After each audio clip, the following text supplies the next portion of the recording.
vamos hacia una ciudad que trágicamente y de forma innecesaria, o bueno, no estrictamente necesaria, fue terriblemente atacada en los días del final de la Segunda Guerra Mundial. ¿Ustedes han estado también en Hannover? Sí. Algunos. Sí, sí. Algunos y ustedes bastantes sí, ¿verdad? Otros han entrado aquí en Berlín. Miren, Hitler era un psicópata, ¿no? Estaba completamente loco el tipo. Y entonces cuando entramos, aquí estamos entrando en Sajonia, ¿eh? Estado de Sajonia ya hemos entrado. Entonces, cuando la guerra ya estaba decidida, porque ya clarísimamente el conflicto bélico estaba más que decidido, es decir, se sabía quién había ganado. No había opción de que se diera la vuelta el resultado, ¿eh? Y entonces ya la alta plana de militares de Hitler se dirigen al Führer y le dicen: Führer, la guerra está perdida, vamos a rendirnos ya. Y el Führer dice: que los aliados recojan cenizas. A él no le interesaba la supervivencia de la población civil, le daba totalmente igual. O sea, de hecho, él, fíjense que no se dejó juzgar, se suicidó, ¿no? Nunca quiso aceptar que había perdido. Y si por él fuera, él hubiera suicidado a todo el país, ¿no? Porque para él era la opción más lógica. Era mejor renunciar a la vida que renunciar al sueño de la raza aria, ¿no? Entonces él se suicida y prácticamente arrastra a la destrucción inútilmente al país en ese último intento de no rendirse, ¿vale? Por eso Berlín, por ejemplo, fue bombardeada hasta el 95%, porque había que forzar la rendición de la ciudad, y como no se rendían, pues caña, ¿eh? Y bueno, en español decimos caña para decir que dale. Palo, dicen ustedes. Pues venga, pues palo. Y entonces en las ciudades de Dresden y Hannover fueron los ingleses los encargados de atacar con bombas, con bombardeos bastante duros que dañaron muchísimo las ciudades, cuando ya prácticamente, lo que les digo, la guerra estaba ganada. Es decir, que destruir una ciudad y atacar a una población civil, como se hizo, no hubiera sido necesario. Pero tampoco hubiera sido necesario atacar Hiroshima y Nagasaki, y el deseo de los aliados de probar la bomba atómica les llevó a hacerlo, ¿no? O sea, también tienen que pensar que en esa guerra había una guerra tecnológica por medio. Entonces estaban probando también nuevas armas y no querían que la guerra se acabara antes de poder probarlas. Claro, es muy bonito para los gobernantes decir vamos a probar el arma, pero para los que les cae encima no tiene ninguna gracia, ¿no? Bueno, pues miren aquí a los de Dresden, los pobrecitos que les tocó probar las bombas de fósforo. Las bombas de fósforo son bombas diferentes a las bombas que estamos acostumbrados, que son bombas de impacto, ¿no? La bomba cae y rompe, ¿vale? La bomba de fósforo no rompe, no destruye por impacto.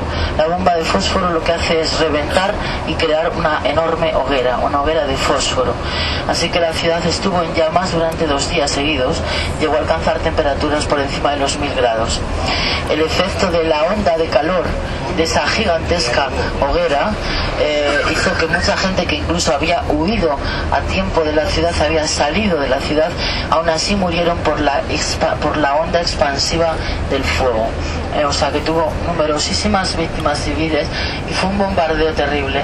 Y hay una frase de un poeta alemán, que no recuerdo ahora el nombre, que dice: aquel que haya olvidado el llanto lo reaprenderá contemplando el esperpento de las imágenes del bombardeo de Dresden, ¿no? Entonces la ciudad estuvo ardiendo durante 2 días, pero claro, era arder lo que hacía. Entonces muchos edificios, por ejemplo, quedaron en pie quemados, ¿eh? La iglesia principal de Dresden, que se llamaba y se llama hoy en día Iglesia de Nuestra Señora, por ejemplo, aguantó 2 días en pie y después se desplomó, después de 2 días. Aguantó 2 días en pie y después se desplomó. Entonces esa iglesia, por ejemplo, los habitantes de Dresden la tenían tal amor, porque era su iglesia principal, la iglesia protestante, que curiosamente se llama Iglesia de Nuestra Señora. No sería muy lógico en una iglesia protestante que se llama Iglesia de Nuestra Señora, pero sin embargo dentro del culto protestante sí que existe una devoción, lógicamente por la figura femenina y por el poder de la maternidad.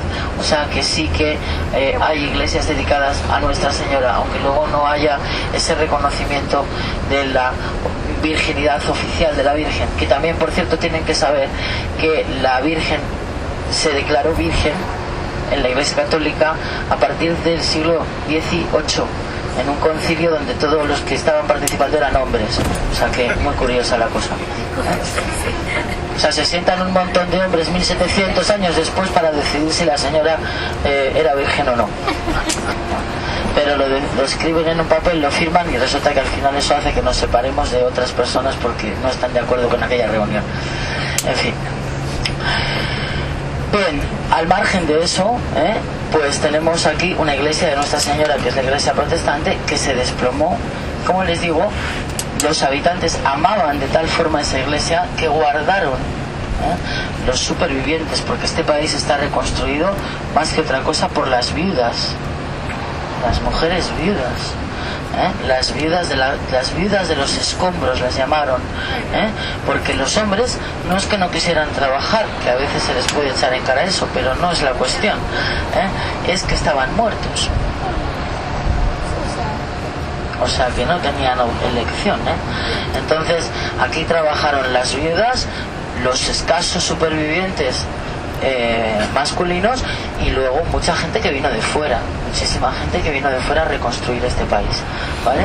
Entonces guardaron las piedras, señores, y yo la primera vez que vine a esta ciudad hace 15 años, 16 este año ya, la primera vez que vine, yo vi en el lugar donde está hoy esa iglesia, lo que yo vi fue estanterías metálicas donde estaban las piedras con numeritos indexadas, esperando a algún día para ser recolocadas.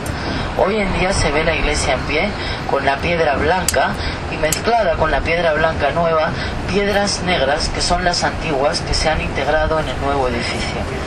Impresionante el esfuerzo de reconstrucción de esta iglesia. Fue casi una de las primeras decisiones que se tomó después de la reunificación, aportar dinero a Dresden para la reconstrucción de la iglesia de Nuestra Señora. El día de la inauguración estaba aquí un personaje muy interesante, y es que hay un personaje de fama internacional que comenzó su carrera política en la ciudad de Dresden. Este hombre empezó siendo representante del Kremlin para el estado de Sajonia. Después pasó a ser alcalde de San Petersburgo y más adelante pasó a ser el jefe del propio Kremlin. ¿Cómo se llama este señor? Su mujer es la señora Putina.